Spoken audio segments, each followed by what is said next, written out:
নমস্কাৰ আছাম টিচাৰ চেনেলটোলৈ আপোনালোকক স্বাগতম জনাইছোঁ। আপোনালোকৰ মাজৰ পৰা কেইটামান প্ৰশ্ন আহিছিলে যে বিহুৰ চাৰ্টিফিকেটসমূহ গ্ৰহণ কৰা হৈছে নাই, গ্ৰেজুৱেট টিচাৰ ৰিজাল্টটো কেতিয়া দিব আৰু হিন্দী শিক্ষকৰ ৰিজাল্ট যদি নিদিয়ে গ্ৰেজুৱেট টিচাৰ কাট অফ বহুত যাব নেকি, এই ধৰণৰ প্ৰশ্ন আপোনালোকে কৰিছে। ইয়াত এটা মোৰ সৰু ভুল হৈ আছে, এইটো গ্ৰেজুৱেট টিচাৰ হ'ব লাগিছিলে, এইটো কৈ দিব লাগিছিলে, গতিকে এবাৰ ক্ষমা কৰি দিব এইটো। আৰু ইয়াৰ আগতে মই হিন্দী শিক্ষকৰ কেছটোৰ কথাও আপোনালোকক জনাম। ভিডিঅ'টো আৰম্ভ কৰাৰ আগতে এবাৰ চেনেলটো আপোনালোকক অনুগ্ৰহ কৰিছোঁ, চেনেলটো এবাৰ ছাবস্ক্ৰাইব কৰি ল'ব আৰু অনাগত নটিফিকেশ্যনসমূহ বা মই যদি লাইভত আহোঁ তেন্তে আপোনালোকে নটিফিকেশ্যন পাব পাৰিব আৰু খুব সোনকালে লাইভত মোৰ লগত আহিব পাৰিব। এতিয়া কোনটো কথা আলোচনা কৰি লওঁ যে গ্ৰেজুৱেট টিচাৰ ৰিজাল্টটোৰ কথা আমি অলপ আলোচনা কৰি লওঁ। শিক্ষামন্ত্ৰীৰ মন্তব্যটো আজি শুনিলোঁ, তেখেতে ফটককৈ মিডিয়াত বাইট দিলে যে PGTৰ ভেৰিফিকেশ্যন প্ৰক্ৰিয়া শেষ হোৱাৰ পিছতেই গ্ৰেজুৱেট টিচাৰ ৰিজাল্টটো আহিব। আৰু আপোনালোকক জনাই আছোঁ যে 10 তাৰিখমানৰ পিছত মানে ৰিজাল্টটো আহিব লাগে। আৰু এটা এইফালেও চাব লাগিব, কাৰণ আৰু আজিৰ ডকুমেণ্ট ভেৰিফিকেশ্যনৰ প্ৰক্ৰিয়াত কি হ'ল সেইটো কথাও আলোচনা কৰিম আপোনাৰ লগত, যিমানখিনি মই ইনফৰমেশ্যন পাইছোঁ। এতিয়া এই গ্ৰেজুৱেট টিচাৰ ৰিজাল্টৰ ক্ষেত্ৰত আমি খুব বেছি সময় অপেক্ষা কৰিব নালাগে। মোৰ মতে 10 তাৰিখৰ পিছত 12-13 এনেকুৱা ধৰণৰ ভিতৰতে দিব লাগিব বুলি মই দিব যে অনুমান কৰিছোঁ। এতিয়া ইয়াৰ কাৰণ কেইটামান কৈছোঁ। PGTৰ এটা মূল কাৰণটো হৈছে যে ইয়াত আমি কিছুমানৰ আপোনালোকৰ ইমেইলটো আপোনালোকৰ যি ইউনিভাৰ্চিটিৰ পৰা বাহিৰৰ পৰা কৰিছে তেওঁলোকৰ পঠিয়াব। গতিকে সেই 30 দিনৰ ভিতৰত অহালৈ তেওঁলোকে অপেক্ষা কৰিব লাগিব 30 দিনৰ। গতিকে সেই 30 দিনলৈকে হয়তো তেওঁলোকে ডকুমেণ্ট ভেৰিফিকেশ্যনৰ কাৰণে অপেক্ষা কৰি নাথাকিব, তাৰ আগতেই গ্ৰেজুৱেট টিচাৰৰ ৰিজাল্টটো সোনকালে দিব লাগে। আৰু সকলোতো আপোনাৰ বাহিৰৰ ইউনিভাৰ্চিটিৰ পৰা ডিগ্ৰী কোৰ্চ লোৱা নাই বা BEd কৰা নাই, খুব আপোনাৰ কম সংখ্যা থাকিব, প্ৰায় 50 এনেকুৱা ধৰণৰ থাকিব পাৰে বা কমো থাকিব পাৰে তাতকৈ। এতিয়া সেইসকলৰ বাবে ৰৈ থাকিলে গ্ৰেজুৱেট টিচাৰ ৰিজাল্টৰ আৰু ডকুমেণ্ট ভেৰিফিকেশ্যন প্ৰক্ৰিয়াটো বহুত দীঘলীয়া হৈ যাব। সেয়েহে হয়তো যিসকলৰ ডকুমেণ্ট ভেৰিফিকেশ্যন প্ৰক্ৰিয়া সম্পূৰ্ণ হৈ গৈছে, তেওঁলোকৰ কোনো আখুৱা নাই, তেওঁলোকৰ সেইবিলাক পোষ্টৰ আঁৰত থাকি পেলাই মোৰ বোধে ৰিজাল্টটো সোনকালে ঘোষণা কৰিব লাগে। আৰু যিসকলৰ ডকুমেণ্টত কোনো ভুল ভ্ৰান্তি হোৱা নাই, তাত কি বুলি কোৱা হৈছে যে একচেপ্টেড ফৰ ফাৰ্ডাৰ প্ৰচেছ বুলি এনেকৈ বুলি লিখি দিছে। আৰু যিবিলাকৰ মানে ডকুমেণ্টৰ ক্ষেত্ৰত কিছুমান বিসংগতি দেখিছে, তেওঁলোকক বাৰু কিছুমানৰ ৰিজেক্ট কৰিছে আৰু কিছুমানৰ NOC দিব পৰা নাই, গতিকে সেইবিলাকৰ একচেপ্টেড ফৰ ফাৰ্ডাৰ প্ৰচেছ বুলি লিখি দিয়া নাই। গতিকে তাত তেওঁলোকৰ এটা ৰিমাৰ্ক লিখি দিছে যে অল ডকুমেণ্ট নট ছাবমিটেড, এনেকুৱা ধৰণৰ এটা ৰিমাৰ্ক আহিছে তেওঁলোকৰ। গতিকে প্ৰায়বিলাকৰ কিছুমানৰ বেলেগ বেলেগ, কিছুমানৰ NOC দিবলৈ আছে, গতিকে NOC দিয়াৰ লগে লগে তেওঁলোকৰ একচেপ্ট হ'ব। মানে যিসকলৰ একাডেমিক যিবিলাক চাৰ্টিফিকেট আৰু চাৰ্টিফিকেটবিলাক সকলো ঠিক আছে, সেইবিলাকৰ গ্ৰহণ কৰিছে। এতিয়া আজিৰ এই PGTৰ ৰিজাল্টটোৰ যদিহে এই ইমেইলৰ কাৰণে ৰৈ থাকে, তেতিয়া আমাৰ দেৰি হ'লে আমাৰ ৰিজাল্টৰ কাৰণেও বহুত দেৰি হৈ যাব, কাৰণ গ্ৰেজুৱেট টিচাৰ কেণ্ডিডেট বহুত হ'ব আৰু কেণ্ডিডেট বহুত হোৱাৰ লগে লগে আমাৰ ভেৰিফিকেশ্যন প্ৰক্ৰিয়াটো বহুত দীঘল হৈ গুচি যাব। আৰু দেখিছে আপোনালোকৰ কোৰ্ট কাছাৰী খেলটো, গতিকে কোন সময়ত কোন কেণ্ডিডেটে আহি কোৰ্ট কাছাৰী কৰি দিব পাৰে কোনো ঠিক নাই। গতিকে সেইবিলাকলৈ চাই মোৰ মতে গ্ৰেজুৱেট টিচাৰ ৰিজাল্টটো সোনকালে দিব লাগে। এতিয়া আজিৰ ডকুমেণ্ট ভেৰিফিকেশ্যনৰ প্ৰক্ৰিয়াত কেনেধৰণৰ কি ঘটনা হ'ল এটা কথা কওঁ। মোৰ এজন লগৰ গৈছিলে, তেখেতে কৈছে যে কিছুমানে কালচাৰেলৰ ক্ষেত্ৰত বিহুৰ চাৰ্টিফিকেটখন আপোনাৰ তাত নম্বৰটো আগতেই দিয়া আছে। এতিয়া যিসকলে কাট অফ মাৰ্ক কাণে কাণ মাৰি পাছ কৰিছে, লগতে বিহুৰ চাৰ্টিফিকেটৰ মাৰ্কছটো যোগ কৰি কাণে কাণ মাৰি পাছ কৰিছে, সেইসকলৰ সমস্যা হৈছে আৰু তেওঁলোকে নাপায় তাত। আৰু বহুত দেৰি তেওঁলোকে ৰৈ আছে যে এইটো কিয় নিদিয়ে, কৈছে। আৰু তেওঁলোকে বুজাই দিছে যে এইটো আপোনালোকৰ পাৰ্টিচিপেণ্টহে হয়, অংশগ্ৰহণে কৰিছে, তাত আপোনালোকৰ কোনো এচিভমেণ্ট নাই। আৰু এইটোতো কোনো প্ৰতিযোগিতা নহয়। IS খুব ধুনীয়াকৈ বুজাই দিছে তেওঁলোকক যে বিহুৰ চাৰ্টিফিকেটখন কিয় গ্ৰহণ নকৰে বা গিনিছ ৱৰ্ল্ড ৰেকৰ্ড কৰা বুলি তেওঁলোকে কৈছে। বাৰু সেইটো কালচাৰেলৰ ক্ষেত্ৰত ঠিকেই আছে, কিন্তু নম্বৰটো যে তাত দিব পৰা নাযায় সেইটো কথা বুজাই দিছে যে আপোনালোকে ব্যক্তিগতভাৱে কোনোবা প্ৰতিযোগিতাত অংশগ্ৰহণ কৰিব লাগিব, অংশগ্ৰহণ কৰি তাত এটা পজিশ্যন ল'ব লাগিব, তেতিয়া আপোনালোকে তাত নম্বৰটো পাব। গতিকে যিসকলৰ কাট অফটো মানে বিনা বিহুৰ চাৰ্টিফিকেটৰ বাদে তেওঁলোকে পাছ কৰিছে, তেওঁলোকৰ কোনো সমস্যা নাই। যদি বিহুৰ চাৰ্টিফিকেট লৈ কিছুমানে মাৰ্কছ ইনক্লুড কৰিছিলে তেওঁলোকৰ এটা সমস্যা হৈছে। আৰু কিছুমান আছে যুৱ মহোৎসৱৰ চাৰ্টিফিকেট দি তেওঁলোকৰ কৰিছে, গতিকে সেইবিলাক তাত গ্ৰহণযোগ্য নহয়। ৰাষ্ট্ৰীয় পৰ্যায়ত আপোনাৰ ষ্টেটক ৰিপ্ৰেজেণ্ট কৰিব লাগিব, তেতিয়া আপোনালোকৰ গ্ৰহণ কৰিব। গতিকে আমাৰ কিছুমান DEE LP UPৰ যিসকল আছে তেওঁলোকৰ বাবে এটা ভাল খবৰ যে কালচাৰেলৰ যিবিলাক আমাৰ বিহুৰ চাৰ্টিফিকেট দিছিলে সেইবিলাক গ্ৰহণ হোৱা নাই। ইয়াৰ পৰা আমি স্পষ্টকৈ ক'ব পাৰোঁ। আৰু এতিয়া NOCৰ প্ৰসংগটো কওঁ। NOC আপোনাৰ কিছুমানে লৈ যাব পৰা নাই, গতিকে তেওঁলোকৰ বেকডেট দিছে, আপোনালোকৰ NOC জমা দিলেহে তেওঁলোকৰ একচেপ্টেড ফৰ ফাৰ্ডাৰ প্ৰচেছিং বুলি লিখি দিয়া হ'ব। আৰু এখন একনলেজমেণ্ট তেওঁলোকক দিয়া হৈছে, মানে কি কি ডকুমেণ্ট ছাবমিট কৰিলে সেইবিলাকতো আছে। তাত ৰিমাৰ্কটো লিখি দিছে যে অল ডকুমেণ্ট ছাবমিট আৰু আপোনাৰ একচেপ্টেড ফৰ ফাৰ্ডাৰ প্ৰচেছ তেনেকৈ বুলি লিখি দিছে। আৰু ইয়াৰ পিছতে আপোনালোকৰ সময় কিন্তু যথেষ্ট লৈছে বুলি কৈছে, মানে 20 মিনিট, কিছুমানৰ আধা ঘণ্টাও সময় লৈছে, কাৰণ তেওঁলোকৰ মাৰ্কছখিনি চাইছে বুলি কৈছে। ইয়াৰ পিছত আপোনালোকৰ এই 20 তাৰিখৰ যে ডেটটো দিছিলে যে লাষ্ট ডেটৰ তাৰ আগত যে ইছ্যু হ'ব লাগে, সেই তাৰিখটোৰ লগত মিলাই যে ডকুমেণ্টখন কোনটো ডেটত ইছ্যু কৰা হয় সেইটো বস্তু চোৱাইছে, তন্নতন্নকৈ চাইছে প্ৰতিটো আপোনালোকৰ প্ৰতিখন চাৰ্টিফিকেট। ইয়াৰ পিছতে আপোনালোকৰ আৰু এটা প্ৰসংগত আহিছে যে সাহিত্য সভাৰ পৰা লোৱা এই ডিপ্ল'মা সেইখনৰ ওপৰত যে 20 তাৰিখৰ আগত নাই পিছত সেইটো কৰা হৈছে। আৰু কিছুমানে কৈছে ৰিজাল্টটো তেওঁলোকৰ 20 তাৰিখৰ আগত দিছে, কিন্তু তেওঁলোকৰ কিছুমানে ধৰক প্ৰভিজনেল চাৰ্টিফিকেটখন তেওঁলোকৰ কলেজৰ পৰা 20 তাৰিখৰ আগত উলিয়াই দিব নোৱাৰিলে বা নুলিয়ালে।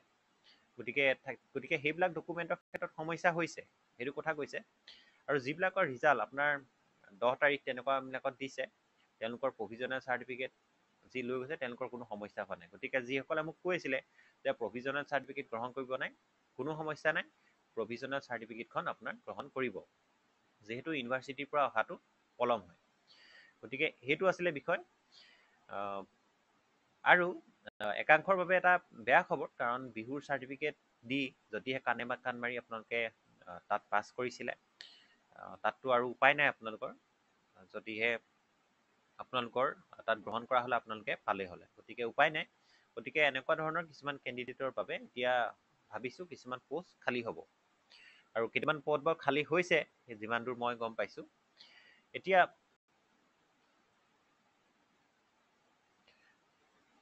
হিন্দী শিক্ষকৰ কথাটোলৈ আহোঁ, যে মই বিতৰ্কটোৰ কথা কৈছিলোঁ আপোনালোকৰ হিন্দী শিক্ষকৰ কথা। যদি হিন্দী শিক্ষকৰ ৰিজাল্টটো নিদিয়ে, গ্ৰেজুৱেট টিচাৰ কাট অফটো বহুত যাব নেকি? এনে নহয়, হিন্দী শিক্ষকৰ যি 600 পদ আছে, 600 প্লাছ যিটো আছে, মই একজেক্ট কোৱা নাই, আৰু এই ৰিজাল্টটোৱে আমাৰ প্ৰভাৱ নেপেলায় ইয়াত। আপোনালোকে চাব, এই প্ৰভাৱ নেপেলায়। এই শিক্ষকৰ ইয়াৰ পদতে তেওঁলোকে তাত পাব। গতিকে ইয়াত কোনো গ্ৰেজুৱেট টিচাৰ কাট অফত তেওঁলোকৰ নোসোমায়, চিন্তা কৰিব নালাগে, কাৰণ তেওঁলোকক ফিল্টাৰ আউট কৰিব হিন্দী শিক্ষকৰ বাবে আবেদন কৰা সকলক। গতিকে দুটা পদত যে ইয়াতো সোমাব আৰু ইয়াতো সোমাব এনে নহয়।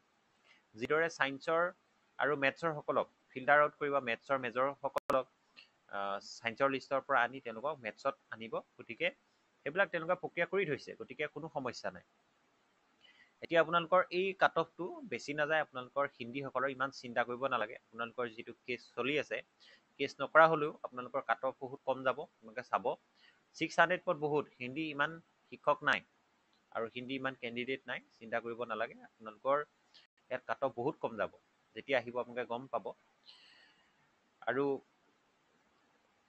যিটো আপোনালোকৰ প্ৰবীণ আৰু গ্ৰেজুৱেট আপোনালোকৰ ডিগ্ৰী কৰ্চৰ সেইটো লগত কৈছিলে, মই আপোনালোকক এবাৰ জনাওঁ যে আপোনালোকৰ লগত মোক কোনো বিতৰ্ক কৰা বা কিবা কৰা মোৰ কোনো এইবিলাক মন নাই।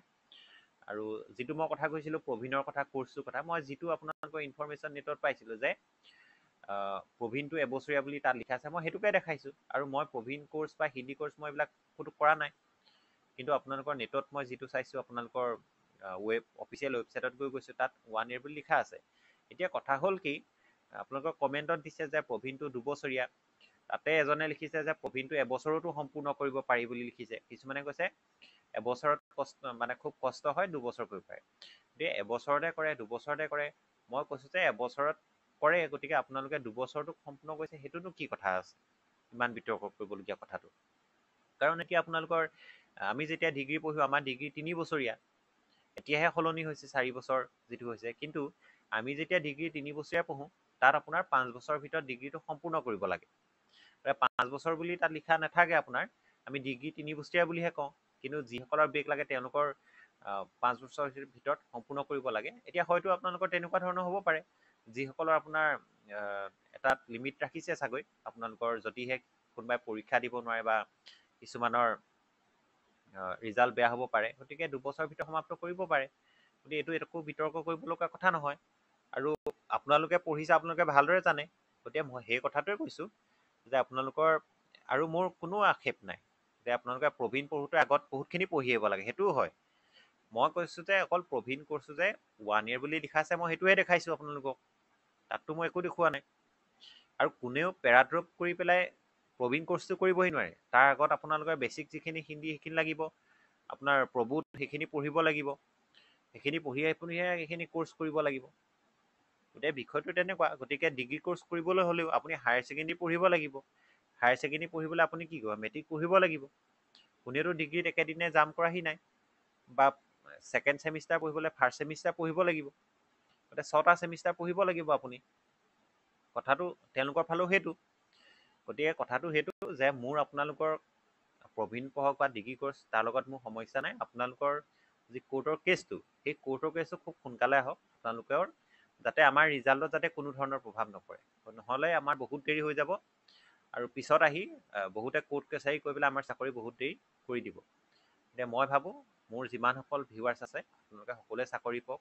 আৰু যিসকলে প্ৰবীণ আৰু হিন্দীৰ লগত বিতৰ্ক কৰি আছে বা তেওঁলোকৰ ইয়াত কমেণ্ট কৰি আছে, মোৰ তেওঁলোকৰ প্ৰতি সদ্ভাৱ আছে, তেওঁলোকেও চাকৰি পাওক।